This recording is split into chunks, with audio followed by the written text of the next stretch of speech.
Packers Roundtable Episode 9 is live, and I can tell you guys, Anthony and Evan, that I am on the brink of depression. Not only has the sun gone away, but my great hero and friend Tucker Kraft has gone away as well. And God, that's where we're going to have to start. We got a lot to talk about. Not a lot of it is great. Man. First of all, let's check in. How's everybody doing? Anthony, we'll start with you because I'll start. I'll go quick. I'm all right. I had a bye week, and I chose this to be the weekend to live through Packers fans and to be a Packers fan. So I do feel like this is all my fault. So yes, I do. That's a cross I'll bear. Yeah, boys, welcome to my world. It's pain. It's painful.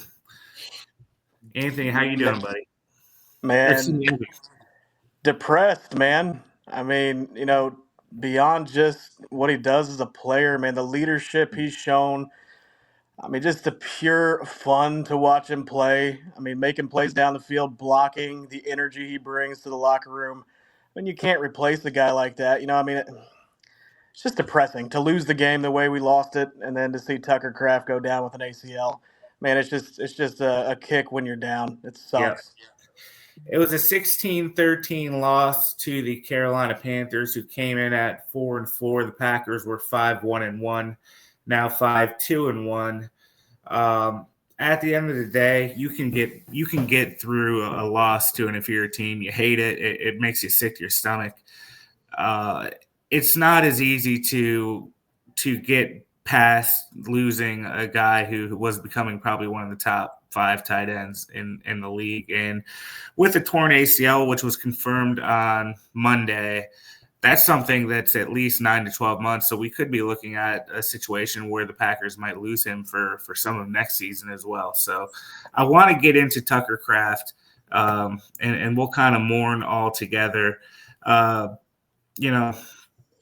Evan, you mentioned it, just a fun guy to watch. First of all, in the NFL, in my opinion, there's nothing better than just watching just a tight end, play football. For some reason, there's something about the position. It just kind of encapsulates everything about football. You normally get a guy who can block, who can run, who can catch the ball. It's like everything you want. So Kraft had all of that, 6'5", 259 pounds out of South Dakota State, just a Packer through and through, just a guy you think about, just a football guy. He'll finish the season with 32 catches for 489 yards, 6 touchdowns, averaged 15.3 yards a catch. The guy just did everything for this team. And, outside of the emotions, I'd like to talk about first, Anthony, we'll start with you, then we'll go to Evan.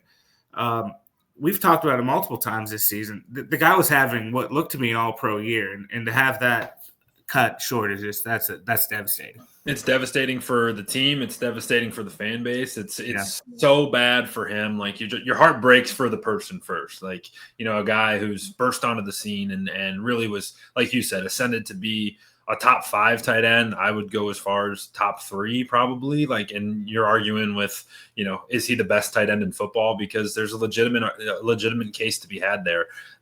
But just so unfortunate the way it happened too. Like it wasn't even, he was doing a wham block coming across the line of scrimmage and it didn't get cut, didn't fall, just wasn't one of those non-contacts that you knew right away once you saw it. And you're like, just so bad and so unfortunate. And your heart breaks for the person first. And then when you look at it from a player perspective, the bigger thing that, kind of concerns me, Andrew, is that you talk about it being a 9 to 12 month, injury just in terms of recovery, but what's the player after he comes back from a knee injury? Science and doctors are so good now that likely he could come back to be exactly where he was at. But, you've seen it many times where guys never get to that point where they were prior to the injury. And you just hope and pray that that's not the case for him because he's got a lot of good football left in him. And this is certainly a shot below the belt for him because that's a tough one to swallow. If there is a silver lining, he's 24 years old. He's a tremendous athlete. This is something he can come back from. There was a time when an ACL would I mean, you'd be thinking, man, this could be it. But the NFL has changed a lot in that regard. Evan, I'd love to hear it's kind of your thoughts on Kraft, what his season was, and maybe, what can we expect moving forward for him, do you think? Well, I mean, I think it's great how far sports medicine has come. These guys are going out with Achilles injuries, and you look at a guy like Aaron Rodgers who, jumps back in, and he's close to being ready to play by the end of that season. I'm not so worried about the long-term effects for Tucker Kraft. I'm more looking at, this year and what this means for a team that truthfully has been lacking leadership and lacking grit. And you lose your number one grit guy. It's tough for the team. It's tough for Tucker. The crazy thing is, like, he starts the season, people are like, well, we might see a little jump from Tucker Kraft. And, next thing you know, you really are talking about him as a top 3 tight end. And he hasn't even come close to scratching the surface of what he can be. I think what's even tougher about this injury is losing out on the time, not just because of the Packers are going to miss him, but this just sets him back from getting to that, that highest level that he has quicker. It's disappointing. He'll be fine. If there's anybody that's going to bounce back at 100% and beat the timeline, it's going to be Tucker Kraft. But, it's a gut punch for the entire fan base, for Tucker, for the Packers. Thankfully, we've got a kid that looks pretty good in Luke Musgrave, going to have a chance to play. Wouldn't be shocked if the front office takes a look at some targets at the trade deadline. They got a couple, maybe Michael Mayer from the Raiders, maybe David Njoku from the Browns. There's some options out there that the team could look to replace Tucker on the field, but you can't replace that guy off the field. Yeah, I was going to say that's a thought that comes to mind, Ev. You've mentioned it a couple times now, just the leadership portion of this, and Sunday was the perfect example. Like, you lose a game, you shouldn't simply lose, and you're lacking. This team lacks that player leader, and he was that guy. Who do they look to now? Like who do you point to? Like, all right, uncomfortable or not, right or wrong, you have to pick up the slack now that Tucker's out. Evan, I'd love to hear your thoughts, and I have some thoughts too.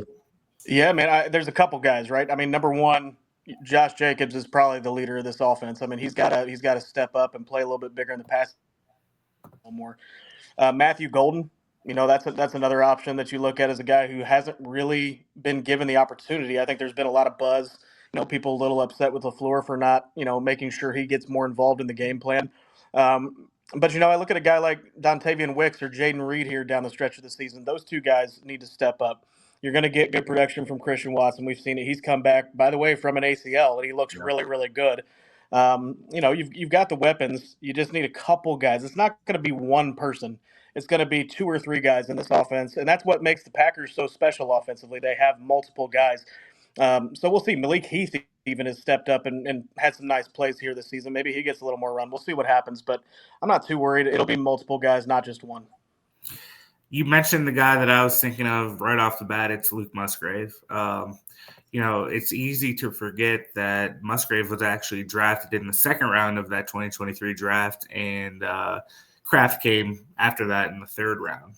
This is a guy who is 6'6", 253 pounds. He ran like a 4.6 40 at the NFL Combine, which is pretty good speed for a big guy tight end like that. If there was an opportunity for him to step up, this would be it, right? Tucker Kraft stepped up. Again, easy to forget because of how he rose into superstardom, but he stepped up because of an injury to Luke Musgrave. Originally, the Packers, I think, thought that Musgrave would be their tight end one, and then everything flipped. So the guy's got a skill set. He's fast. He's hypothetically a good field stretcher. It'll be interesting to see if he can take advantage of this opportunity, but he's going to have an opportunity. One last look at Kraft. I just want to kind of point out, he had 2 catches for 20 yards against the Panthers before he got injured. So didn't put up huge numbers, but he'll still, at this point in the season, he is 3rd in reception yards amongst tight ends. Travis Kelce has 540. Tyler Warren of the Colts has 518. And then Kraft is going to be right behind them. And he'll finish the season with a handful of touchdowns, 6. Dallas Goedert has 7. So it sucks to lose Tucker Kraft without a doubt. Here's a question for both of you. What were the vibes like on the 2023 draft when they go tight end in the second round and then tight end in the third round? What were the thoughts then? Go ahead. Absolutely loved it, man. I think Yeah. Packers fans were dying for any kind of weapon. It wasn't exactly, I think, what fans wanted. I think they were looking for some wide receivers maybe, but when you get 2 stud tight ends, I think everybody was pretty pumped about that, especially Yeah. Kraft, man. He's Green Bay. He was written Green Bay all the way. Yeah. From South Dakota State, dude, give me all of them. Just give me all direct pipeline. Sorry, Andrew, cut you off. I would just say the only thing that I was worried about was I was having flashbacks of a guy named Josiah DeGara. If you guys remember him, he came out of Cincinnati, and it was in that Love draft. I believe they took him in the 3rd round. It was Jordan Love, our guy. God, what's his name? The running back. Why can't I think of him? Either way, they went Love running back and then tight end. A.J. Dillon. A.J. Dillon. That's right. A.J. Dillon. Oh, so it ended up being a very strange draft. Let's go ahead and move on to topic number 2. We've lost Evan's feed, but I'm sure we'll get him back here shortly. Simply put, I'm calling this topic Matt LaFleur. What the what? We've talked about this before, man, and it's worth talking about now. Absolutely, it's worth talking about now because the Packers are coming off a loss to a team that they should have beaten. And I think, Anthony, you and I have talked about this, that there's something about playing up to a good team. And in my opinion, at least, good teams know how to keep that level of play against teams that they should beat. And that comes down to coaching, in my opinion. And what we've seen from the Packers so far this season against your Browns specifically and against now the Panthers is there are 2 teams on their schedule that they really should have taken care of, and they couldn't do it because they played down to their opponent. So that's on coaching. I'd love to hear kind of your take on that. There's no question about it, right? And let's add another one to the mix. The Cowboys. You tied the Cowboys, and the Cowboys right now are 3-4-1. They're getting boat raced right now by as we're recording this by Arizona in the desert, and you're like, man, that's another one. Add that to the list of games that you want back. And, that's the Jekyll and Hyde that this team is. They beat the Lions in week 1, and then you get hot and you win. You have a couple of really nice wins, throughout the middle part of the season. But when you look back, let's fast forward to a world where it's week 17 and the Packers are, a game out of home field advantage, or a game out of winning the North, or 2 games out of being the number 1 seed, and you're like, well, shouldn't have lost to the Browns and you shouldn't have lost to the Panthers. Like, boom, there's 2 right there. And you're right, it is coaching. All right, you cannot have that ebbs and flows where, hey, we'll get up for some teams and we'll be down for others because blame it on whatever you want. It was windy, it was cold, it was whatever on Sunday. Good teams win those football games. I don't care what's going on, but they didn't do that. And you're right. It is all that unfortunately falls directly on the shoulders of the head coach. Let's check in on on Evan here, our guy. And he's gone. Okay, we'll get back to him.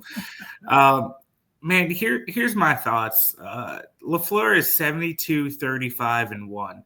72-35-1 in 7 seasons in Green Bay. He's taken the Packers to the playoffs in all but 1 season as head coach.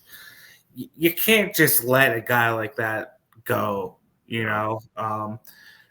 and so you're kind of stuck in this limbo of, okay, the guy's good enough to win you a whole bunch of games, and that's what you want in the NFL, but ultimately – Green Bay is called Title Town for a reason, and that's because Super Bowls are the expectation, and that's the goal everywhere. So if he can't get the team over the hump, then you have to do something. I think you have a responsibility to do something.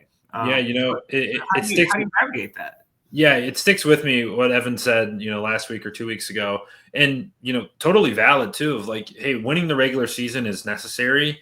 But at some point, you have to be more than that, and you have to be, your playoff record in towns like Green Bay.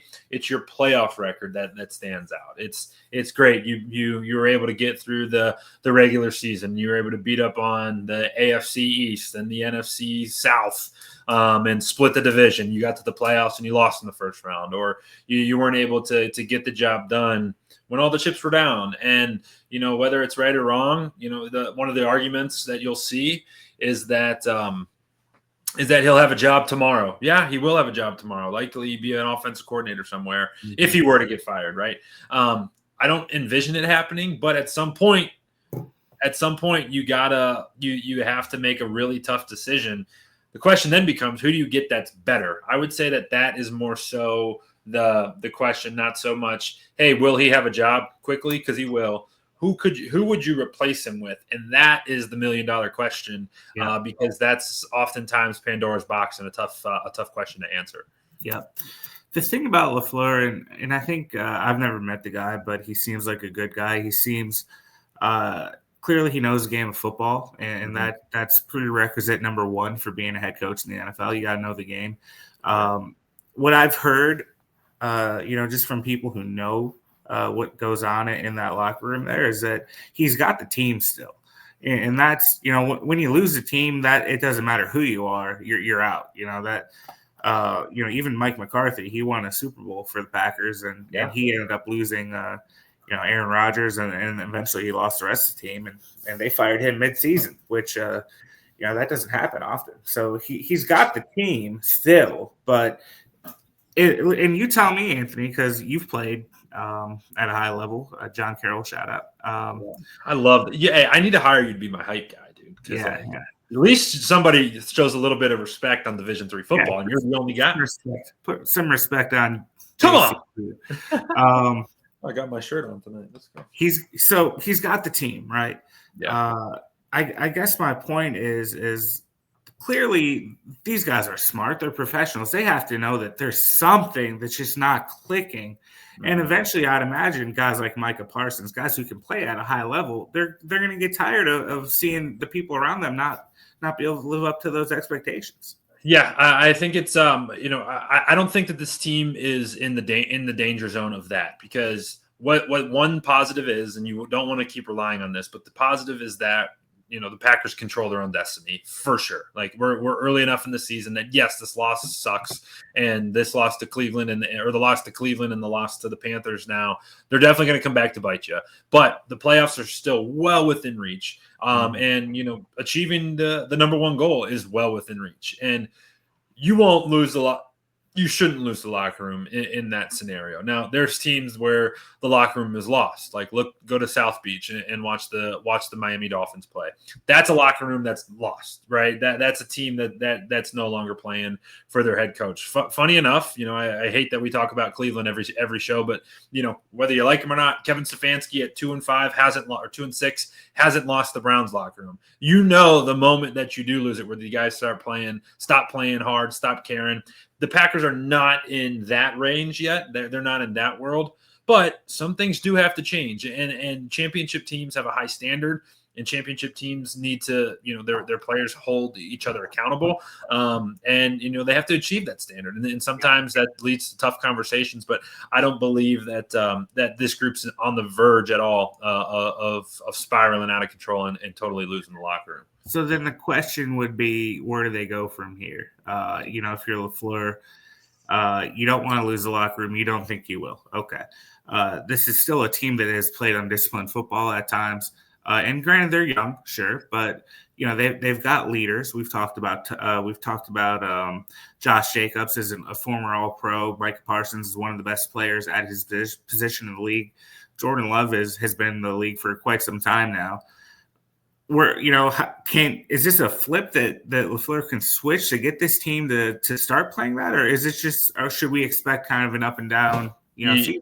Yeah, if you get an up and down season the rest of the way, something's got to give, because that's the part that's unacceptable, right? Like, if you fix this, and the good and bad part is you have a stretch of football here where you go Eagles, Giants, which is winnable, and then you go Vikings, Lions, Bears, and then you go Broncos, Bears, Ravens. Holy cow, this is a ridiculously tough stretch of football that the Packers have, and your only option is to fix it, because it's still, the goal is win the Super Bowl this year, and they have the talent to do it. if they went out on Monday Night Football and beat the Eagles next week, 0 people would be surprised. Right. Unfortunately, if they go and get blown out, they get their doors blown off. We're at a point now where 0 people would be surprised, and that is they have to break that. Where it is that Jekyll and Hyde, where it's week by week, you don't know what team's coming out of the locker room. Once you break that, you're going to feel good about it. But their work's cut out for them. Like I said, you go Eagles, Giants, Vikings, Lions, Bears, Broncos, Bears, Ravens. Like that's a tough 2 months right in front of them, and their work's cut out for them, and they have to fix it quickly because if they don't, Andrew, I think you bring up a good point. Like it may be time to start having that ultimate conversation about Matt LaFleur. Yeah. I guess the good news is if this team struggles to play lesser competition, if the rest of the schedule is tough, maybe that's the problem fixes itself. Hey, maybe they'll come out. Maybe they'll come out like they did against the Steelers for the rest of the week, and see that's the part that just doesn't make sense, man. You go into a hostile environment, you go into Acrisure Stadium. Steelers feel like they're rolling a little bit. Sunday Night Football. Maybe it is. Maybe they just have to play in prime time under the lights, man, and not be the 1 o'clock kicker, I guess the noon kick, and in cold Lambeau Field and against the Panthers, right? I don't know. That's tough. That's what irks me though, because a good team, a championship team, wins no matter what the scenario. Wins no matter what the scenario. So, and maybe this is not a championship team. I think we've said it. You've already said it once. I've said it every single week. They've got the talent, but do they have it between the ears to put it together? That's the question with this. That's the question. And to beat the dead horse, like good coaches pull that out of you. Good coaches get that set, and maybe that is the conversation we're having here in a couple months. Yeah. Let's go to number 3. Of course, topic number 2. We're just we're full of problems. Hey, it's week 9 for everybody, dude. Week 9 for everybody. Right? We're in the dog days of the season here. So hey, if we can talk about Jordan Love struggling or Matt LaFleur struggling, they could come on and talk about how we struggled tonight. Right. There we go. So Love, 26 of 37, 273 yards. He did not throw a touchdown. 1 interception. That was just what are we doing here? And when he threw that, I knew you had to be out there thinking. We've talked about this before with that boneheaded play. Man, what do you think about our guy Jordan Love? It's last week we were talking about an MVP type guy.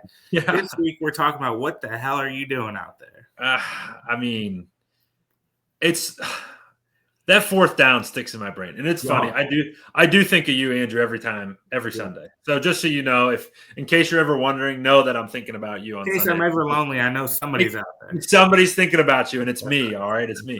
Because every time he drops back to pass, it's literally like, am I getting a prime Aaron Rodgers rip down the seam, 1, 2, 3, hitch, ball out, perfectly accurate, or am I getting me, a replica of me playing Division III football? Like, what are you getting every time? That 4th down, I get the fact that you want to give him a chance because it is 4th down, but we didn't throw it to anybody. We didn't. Jordan, who you throwing it to? Like, that one's in film where coaches like got the clicker and goes back and forth. Like, who were you throwing this to? Like, rewind. Who were you throwing this to? Rewind. And ultimately, the guy would have got tackled had he picked it off, so it wouldn't have been a pick 6. But like, why even have that? Why are we putting that even into the universe, man? Like, don't even make that. Don't even give that play a reality. That was shocking. Some of the situational stuff, like especially, you have a turnover. You have a couple turnovers. You have the missed field goal. You have a bunch of drives that come up empty. You're like, man, at some point in the 4th quarter and late in the 3rd quarter, right before half, your quarterback's got to step up and say, enough's enough, man. If you want to be one of those top cats in the league, like enough's enough, and we got to make plays. And it just was one of those games. And it goes back. It's the exact same conversation we just had about Matt LaFleur. Like, he takes on the personality of the Jekyll and Hyde, where it's up and down. It's some plays are good, some plays are horrible. And you need a little more consistency. I need more of this as opposed to this, right? And that's the ultimate chase. I think that this is where he's gotten so many comparisons to Brett Favre, because you lived by Brett Favre and you died by Brett Favre. I don't know the last time I've seen an NFL quarterback throw into triple coverage. That one interception, he just airmailed it up down the middle of the field, man. I think it's at a point where as fans and as people who watch this team, you just have to accept this is what it is. There's gonna be times where, this guy is incredible, and there's gonna be, like we've always said, that one play or two plays a game where you just shake your head and say, well, it is what it is. When Favre was rolling, and because that was I remember Brett Favre. I've certainly watched him play, but I don't remember him in his prime. Were the interceptions like, hey, I'm going to try to make the home run throw, or was it more that boneheaded one, or a mix of both of that boneheaded one we'll talk about? You see, it was alwa's different. It feels different. That's why I can never really fully commit to saying he's got that Favre, gene in him. Because with Favre, you knew he was trying to make the home run play, and he was just trying to make the play. And with Love, when you look at these interceptions, and I think it'd be really cool to see if we can't get you to kind of break these down eventually. But the better play is out there already, and he's just making the wrong choice usually. I think, and I did not see it myself, but on that interception, he throws into triple coverage, but there was a guy wide open underneath all that, So with Favre, it was always he's just going out there trying to make the play. With Love, he does have that gunslinger in him. But it's more so he's just not making the correct decision, and that's frustrating for and Evan said it. He's got all the tools to be a top 5 guy in the league. Is he going to figure it out? And we just talked about that with this team, right? They've got the tools and the talent, so you can kind of see. And this is kind of a fascinating case study. I think the team and the quarterback kind of take on they all kind of take on the same form of each other. And then ultimately you could say it all goes back to the head coach. Yeah. I mean, it all points together. That's usually the case, man, is the team will take on the personality of the quarterback. And, it is frustrating. Like that, the interception he threw looked like, no joke. Like that's a rookie interception. That's a mistake Cam Ward makes. That's Tyler Shuck. That's Jackson Dart, right? Where it's like, oh, coach, I thought I had him, and the safety, the backside safety peeled off and made the play. Got it. Never. And then that rookie, never let it happen again. Never do it again. Or we're way too far down the line, and should be way more experienced to not make that mistake, and just can't be happening, man. It's that type of stuff that can't be happening. And we don't have to say against a better team that they'll beat you. No, the Packers have proven against anybody. You start doing that type of stuff, and I don't care who you are, you're liable to lose on any given Sunday. So let's go to topic 4, and I think I've actually got it right. There we go. We're evolving as we go. Give Andrew some slack, man. There's a lot going on. That's a lot. How do they move on from this, right? And we talked about this with the Browns. You kind of said, you just put it behind you. You say, this is it. You flush it and go. Are we in the same type of scenario here? You throw in the fact that Tucker Kraft is gone. I feel like it's just a little bit more complex now, man. Yeah, that the Tucker Kraft wrinkle is certainly one that's on top of mind, because that changes your identity as a team. That changes your identity as an offense. So they're going to have to do some soul searching. And unfortunately, this isn't a burn the tapes game, but it's spend very little time on it, because you got the world champs coming to town. And a week from, as we're recording this, a week from tonight, you have no time to sulk. You have no time to be down on yourself, because you got to change your offense. You gotta figure out, hey, how are we going to get Luke Musgraves involved? How are we going to get these receivers rolling? How are we going to protect Jordan? How are you going to keep your head out of your ass? How are you going to do these things? You need to fix these problems and fix them now, because no longer, after the Browns game, I'm just looking back at the calendar. You could chart that off and be like, all right, we're 2-1. Got some winnable games coming down the pipe, and then you stub your toe against the Cowboys, and then you do what you did this week against the Panthers, and now kind of goes back to that identity thing. Now this team knows, hey, this is us. This is what we are. We better show up every single game, because it doesn't matter who it is. We can get beat, and flipping that switch and just like, all right, world champs are in town. Let's fix this and let's figure it out. I think is the mentality I would take if I was coaching the bunch. Yeah. So let's kind of double time this here because I think it was a great transition, man. 6-2 Philadelphia Eagles. Like you mentioned, they're the defending world champs. First in the NFC East. They've beaten the Vikings and the Giants in two in a row. At the same time, they lost to the Giants before that, and they lost to the Broncos. So it's kind of, from what I can tell, it's been kind of an up and down season in Philly. There's definitely been some drama regarding, the offense and is A.J. Brown getting the targets he deserves. Have you watched this team much? What are your thoughts on the Eagles? Yeah. So shameless plug, as I pop in once a week here on Packers Roundtable, I also pop in on Eagles Roundtable. So I've been go check us out. Go check out a lot of good content coming down the road here this week for Packers fans. So yes, the answer is yes. I've watched this team fairly closely this entire season, and almost similar vibes to the Packers, where they have like this, like, hey, some weeks they'll show up. Some weeks they won't. And it's less about like crazy big mistakes, Andrew. It's more so, hey, sometimes they're sleepwalk. Like sometimes Jalen Hurts looks like he doesn't have a pulse. And he just kind of like floats around out there and just like tush push, first down, and they'll slow the game down. And then A.J. Brown will be complaining. And then boom, they'll hit Devontae Smith for a big play. And then they're off and running. So sometimes they need a little bit, like they need a little primer before they get the engine going. One thing that's started over the past couple weeks, started with the Giants in their win and kind of floated around against the Vikings too, was they've had a horrible time running the football this year. Just an awful time doing it. Saquon Barkley has not looked – not that he's not looked himself. The run game hasn't looked the way it's supposed to, and they finally solved it against the Giants. He had a big game against New York, and he's going to – that's how they're successful. They run first, pass second. And they're starting to get that run game back. They're starting to feel it. And one thing about them is that they do get up for the primetime games. Like they know it's Monday Night Football. They know they're going to try to put on a show, and they're going to take that approach. So this is as big of a challenge as you would expect with the reigning champs coming to town. Yeah, and the one thing they have that the Packers don't have is that championship DNA. They know what it takes to win a Super Bowl, and that's just something you can't teach until you experience it, and that helps in these big games. And Andrew, it's littered throughout their schedule. Look at every one of their games. They have close win against the Cowboys in week 1, right?